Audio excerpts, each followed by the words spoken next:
Live Tamil செய்திகள். உரி நீக்கும் பாடகர்கள், தங்கள் திறமையை உறுதியாக போட்டியாளர்களாக வெளிக்காட்டும் சிறுவர்கள், அங்கு இருக்கின்ற நடுவர்களையும் ரசிகர்களையும், உலகத்தில் இருக்கின்ற சங்கீதம் மீது விருப்பமுள்ளவர்களையும் கவர்ந்திருக்கின்ற போட்டியாளர்களே இம்முறை பங்கு பற்றுகின்றார்கள். தங்கள் ஏழ்மை நிலைமையில் அவர்கள் சிறந்த பாடகர்களாக வர வேண்டும் என்பதற்கு தான் வீட்டிலிருந்து எந்த சங்கீத கருவிகளும் இல்லாமல் பாடி அசத்தி அந்த போட்டிக்கு கலந்து கொள்ளும் அளவுக்கு அவர்கள் திறமை மீது நம்பிக்கை வைத்திருக்கின்றார்கள். அவர்கள் ஏழைகளாக இருந்தாலும், கல்வி கற்பதற்கு வசதி அற்றவர்களாக இருந்தாலும், சங்கீதத்தை இவர்கள் எவ்வாறு பாட கற்றுக்கொண்டார்கள் என்றால் அது ஆச்சரியமே.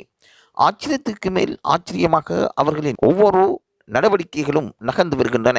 போட்டியாளர்களை பொறுத்தவரையில் அவர்கள் தங்கள் மீது இருக்கின்ற நம்பிக்கையின் வெளிப்பாடும், அந்த போட்டியிலும் சங்கீதத்துறையிலும் இருக்கின்ற ஆசையும், அவர்கள் எதிர்காலத்தில் தாங்கள் வெற்றி பெற வேண்டும் என்ற ஒரு உற்சாகமும் அவர்களை வியந்து பார்க்க வைத்திருப்பதும் ஆச்சரியப்பட வைத்திருப்பதும் இங்கு ஒரு சிறந்த நடவடிக்கையாக பார்க்கப்படுகின்றது. மேடையேறி கூச்சமற்று தெளிவாகவும் சரியாகவும் சங்கீதத்தை பாடுவது என்பது இலகுவான விடயம் அல்ல. அந்த மேடைக்கென்று ஒரு தகுதியும் அந்தஸ்தும் போட்டியாளர்களுக்கு இருக்கின்றன.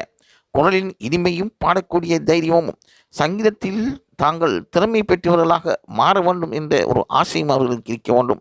அந்த வகையில் சரிகமப அமைத்து கொடுத்த மேடை பலரையும் ஒரு சிறந்த போட்டியாளர்களாகவும் எதிர்காலத்தில் அவர்கள் சாதனையாளர்களாகவும் மாறுவதற்கு வாய்ப்பை ஏற்படுத்தி கொடுத்திருக்கின்றது என்றால் அது மிகையாகாது.